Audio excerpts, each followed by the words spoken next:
নমস্কার, কেমন আছেন সবাই? আমার ছোট্ট পরিবারের আরেকটি ব্লগে আপনাদের সকলকে স্বাগত জানিয়ে আজকের ব্লগটি শুরু করছি। আর ৩ দিন ধরে কিন্তু লাগাতার ছুটি চলছে। তো বাড়িতে একটা ছুটির মহল কিন্তু অবশ্যই আছে। বাড়িতে বাচ্চা, তাদের বাবা সবাই কিন্তু বাড়িতে। এবার ঘরে সবাই থাকলে কিন্তু কাজ কিন্তু এগোতেই চায় না। তো আজকে একটু লেট খুব যে হয়েছে তা না। উঠেছি মোটামুটি ৬টা আর বাচ্চারা একটু লেট উঠেছে। সকালে কিন্তু এক পর্ব হয়ে গেছে, বাচ্চাদের দুধ, বড়দের চা এইসব খেয়ে কিন্তু এখন ব্রেকফাস্টটা বানাবো। আর বানানো হয়েও গেছে। তো আমি কিন্তু রান্নার ফাঁকে ফাঁকে আমি ছেলেকে দেখতে আসি যে সে কী করছে। ও খানিকক্ষণ যদি চুপ করে থাকে না, তো আমার মনে হয় যে নিশ্চয়ই কিছু একটা করছে। আর বেলা এখন 9:30 মতো বাজে। তো এদিকে ছেলের জন্য আমি খিচুড়ি বানিয়েছি আর মেয়ের জন্য এখানে একটু টোস্ট বানিয়ে নেবো। আমাদের জন্য সেরকম আর কিছু করব না, রাত্রের একটুখানি ছিল কিছু, তো সেটাই এখন খেয়ে নেবো। আর করলা ভাজাটা আমি আগে এসে কেটে রেখেছি, কারণ করলা ভাজা প্রচণ্ড তেতো। আমার বিশেষ করে আমরা তো খেয়ে নিতে পারি, কিন্তু আমার মেয়ে খেতে চায় না। তার জন্য আগে থেকে একটু নুন মাখিয়ে রাখলে পরে তার তেতো ভাবটা একটুখানি কমে। আর তাড়াতাড়ি নরম থাকে, হয়েও যায় তাড়াতাড়ি। তো এখানে আমি কিন্তু তার জন্য টোস্টটা বানিয়ে নিচ্ছি। আর এই ফ্রাঞ্চ টোস্টটা না খেতেও কিন্তু খুব সুন্দর হয়। আর এমনি টোস্ট বানালে কী হয় দেখি একটু শক্ত মতো হয়। আর এটা এতটাই সফট হয়, হয়তো আপনারা দেখেই বুঝতে পারছেন। কিছুই না, একটু দিয়ে দিয়েছি লবণ, গোলমরিচ গুঁড়ো আর একটু ওপর থেকে দুধ দিয়ে ভালো করে ডিমটা ফাটিয়ে নিয়েছিলাম। বেলা যখন হয়েই গিয়েছে মোটামুটি 10টা 10:30, তো ভাবলাম আর দেরি করব না। এক উনুনেই একদম লাঞ্চের জন্য আমি ভাত চাপিয়ে দিলাম। তো ওর বাবা বাজার থেকে ফিরেছে। তো এখন মোটামুটি ও বলছে যে বাইরে এত গরম, পুরো ঘেমে গেছে। ওর অবস্থা দেখে আমি বললাম যে ঠিক আছে চলো, ঘরে যখন দই আছে একটু দই দিয়ে লস্যি বানিয়ে নিই। তো সেই বলতে কিন্তু মেয়েও বলল খাবে, আর আমি একটু আমার জন্য টুক করে বানিয়ে নিচ্ছি। তো দইটা একটু ভালো মতো ফেটিয়ে নিয়েছি, একটু গোলমরিচ গুঁড়ো, লবণ, চিনি দিয়ে দেবো পরিমাণ মতো। আর একটু গ্লাসের মধ্যে এমনি দই দিয়েছি। এটা যখন খাওয়া যায় না, তখন মুখে একটু গোটা দইটা পড়ে, খেতে অপূর্ব লাগে জানেন তো। আর এই গরমের দিনে যেন প্রাণখানা একদম শান্তিই হয়ে যায়।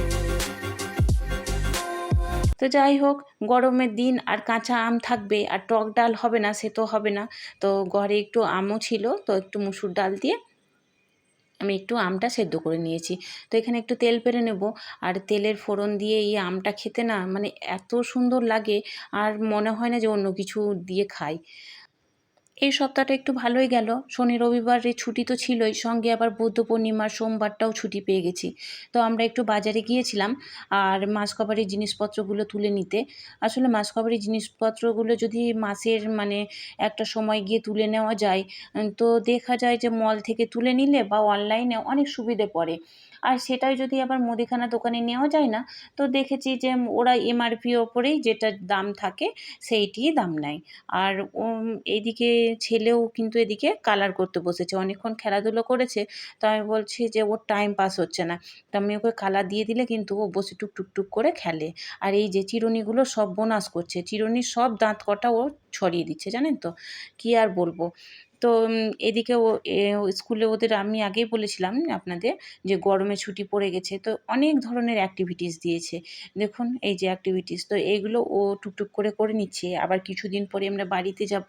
তো আমি ভাবছি যে ওকে এই সব হোমওয়ার্কগুলো এখানেই করিয়ে নেব। নইলে এতগুলো বই হয়ে যাবে, 2 বাচ্চার বই নিয়ে যেতে জামাকাপড় আর ঢুকাতে পারব না। তার জন্য আমি বলছি যে তোমরা প্রজেক্টগুলো বা হোমওয়ার্কগুলো এখন ভালো মতো করে নাও। আর তাহলে আমরাকে ব্যাগে করে অতটা নিয়ে যেতে হবে না। 10-12 দিনের জন্য যাব, আর একগাদা বই নিয়ে গিয়ে মাথা খারাপ হয়ে যায়। তো দুপুরের আমাদের লাঞ্চে ছিল আজকে করলা ভাজা করেছিলাম, আলু, মিষ্টি কুমড়ো আর সয়াবিন দিয়ে তরকারি, আর আম দিয়ে ডাল। বিশেষ কিছু করিনি, আর সঙ্গে ছিল পাঁপড় ভাজা। কারণ ওর বাবা বলছে যে মাছ মাংস আর খেতে ইচ্ছে করছে না, আজকে একটু নিরামিষ টাইপের জিনিসই করো, মাছ মাংস আর খাবো না। তো এই মতোই রান্না হয়েছে। আর একটু রান্না হয়ে গেলেও আমি ভাবলাম যে আজকে তো সেরকম বাইরে বেরোনোর না, একটু হাতে সময়ও পেয়েছিলাম। তো জিনিসপত্রগুলো যে তুলে নিয়ে এসেছি সেইগুলো একটু গুছিয়ে নেব। এই 3-4 দিন হলো কৌটোগুলো সব খালি করে আমি সব ধুয়ে রেখেছি, কিন্তু আর সময় হচ্ছে না যে এগুলো তুলে রাখবো। তা ভাবলাম যে ঠিক আছে, এখন যখন সময় হয়েছে, এই যে বাচ্চাগুলো ঘুমিয়েছে, ওর বাবাও একটু কম্পিউটারে কাজ করছে। তা আমি বললাম এই ফাঁকে আমি একটু গুছিয়ে নিই। বাচ্চাগুলো জেগে থাকলে না শুধু খুব ডিস্টার্ব করে, এটা নাড়ে ওটা নাড়ে সেটা নাড়ে। তো আমি ভাবলাম ওদের ঘুমের অপেক্ষাই করছিলাম। তো যাক বাচ্চাগুলো ঘুমিয়ে গেছে আর আমি মাসকাবারি জিনিসগুলোও সব তুলে নিয়ে এসে এখন গুছিয়ে নেব টুকটুক করে। তো এই যে বিশেষ যে খুব একটা বেশি জিনিস নিয়ে আসি তা না। কিন্তু প্রয়োজনীয় যেটা মানে লবণ আর এদিকে মশলা বলতে আমাদের হলুদ, জিরে, খুব যে বেশি মশলা স্পাইসি খাই তা কিন্তু না। মানে সাধারণ একদমই সাধারণ যেগুলো না চললেই না, জিরে গুঁড়ো, ধনে গুঁড়ো আর এদিকে আমি একটু গোলমরিচটা সব কিছুতেই ব্যবহার করি। মানে সর্দি কাশি আর এই গোলমরিচ গুঁড়োটা ব্যবহার করে না মানে আমি বিশেষ উপকার পেয়েছি। আমার ছেলের মানে সত্যি কথা বলতে কি ছোটো থেকেই ৬ মাস থেকে যে মানে ওকে খাওয়াচ্ছি আমি খিচুড়িটা, তো গোলমরিচ নিয়ে এসে আমি এটা মিক্সারে মিক্স করে নিয়ে পাউডার বানিয়ে নিই। আর সেটা আমি সব খাবারেই কিন্তু একটু করে দিই। তো তাতে দেখি ওর মানে কাশি সর্দিটা অনেকটাই উপকার পাওয়া গিয়েছে। আর এই যে প্যাকেটগুলো দেখছেন এরা সব কাগজের প্যাকেটগুলো করেছে মলে, তো কী অসুবিধা হয় নিয়ে আসতে না আসতেই না ফেটে যায়। তো আমার অনেক কটাই কিন্তু ফেটে গেছে। কেন যে এরকম কাগজের করেছে, ভালো অন্য ধরনের প্লাস্টিক বা যেগুলো মানে নেচারের জন্য ভালো সেই রকম প্লাস্টিক দিলেও তো অনেকটা ভালো হয়। এই যে দেখুন কত ঢালা অসুবিধা হচ্ছে। আর একটু আমরা চিড়েটা মানে রাখি। চিড়েটা তো এমনিতেই খুব মানে মানে হেলদি খাবার। কোনো কিছু নেই, দই চিড়ে খাওয়া হয়ে গেল। কোনো কিছু নেই, পোহা বানিয়ে নেওয়া হলো। কোনো কিছু নেই, দুধ চিড়ে খাওয়া হয়ে গেল। তো এই করে আমরা চিড়েটা রাখি। আর বাচ্চাদের যেহেতু স্কুল থাকে তো একটু নিয়ে আসি পাস্তা। পাস্তা আর একটা চাউমিন স্কুলে অ্যালাউ না থাকলেও কিন্তু ওই একদিন করে থাকে। তো যেকোনো একদিন ওদের ফিক্স করা আছে সেই দিন আর এই যে কিশমিশটা আমার মেয়ের জন্য নিয়ে এসেছি। এই কিশমিশটা ভিজিয়ে রাখি আমি ১০টা ১২টা মতো আর সকালবেলায় সেই কিশমিশ শুদ্ধ জল খাই। হিমোগ্লোবিনটা আর এখন তো আমার মেয়ে একটু বড় হচ্ছে, তো ওর পক্ষে খুব দরকারি। তো যাই হোক এটা কিন্তু ইডলির চালের অবস্থাটা দেখুন আমার ফেটে পুরো মানে ছড়িয়ে গেছে। এনেছি একটু কাসুরি মেথি যেকোনো জিনিসে একটু দিয়ে দিলে কিন্তু আলাদাই স্বাদ হয়ে যায়।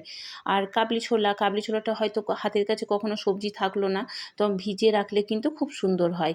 আর এই যে এই ঝুড়িটা নিয়ে এসেছি, ঝুড়িটা কিন্তু আমি এখনও ব্যবহার করিনি। এখন এ তো আপাতত আমি এখানে ঝুলিয়ে রাখলাম। দেখতে কিন্তু খুব সুন্দর। আর দামটাও কিন্তু মোটামুটি আয়ত্তের মধ্যে ৳১০০ দাম নিয়েছে। তো আমি যেইগুলো জিনিস আর মানে ছোটোখাটোই লাগলো না বা ধরবে না সেইগুলো কিন্তু আমি স্টোর করে রেখে দিলাম। আর হাতের কাছে রাখলাম ছোলাটা সকালবেলা একটু ভিজিয়ে খাওয়ানো হয়।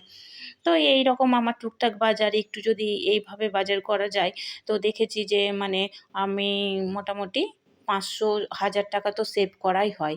আর ব্যাগগুলো একটু গুছিয়ে নিলাম কারণ আবার পরের মাসে তখন ব্যাগটা খুঁজে বেড়াতে হবে। আর আমাদের কোয়ার্টারের ঘর বুঝতেই পারছেন একদমই ছোট। তো এখানে সেখানে রাখলে কিন্তু ছড়িয়ে ছিটিয়ে তো খুঁজে পাওয়া যায় না। তো পেছন দিকে আমি একটা পেরেক দিয়ে ওইভাবে রেখে দিই। আর দেখুন কতগুলো পেপার হয়েছে। যাক রান্নাঘরগুলো একদম মানে পরিষ্কার করে নিই। সব ডাল, চিনি সব পড়ে অনেকটা নোংরা হয়ে গিয়েছে। আর এর পাকা বাড়ি বা মেঝেতে দেখবেন পায়ের তলায় যদি চাল বা ডালের মানে একটা দানা পড়ে পায়ে অসম্ভব ধরনের লাগে। তো যাই হোক আপনাদের সঙ্গে কথা বলতে, বলতে কিন্তু আমি পরিষ্কারও করে নিলাম।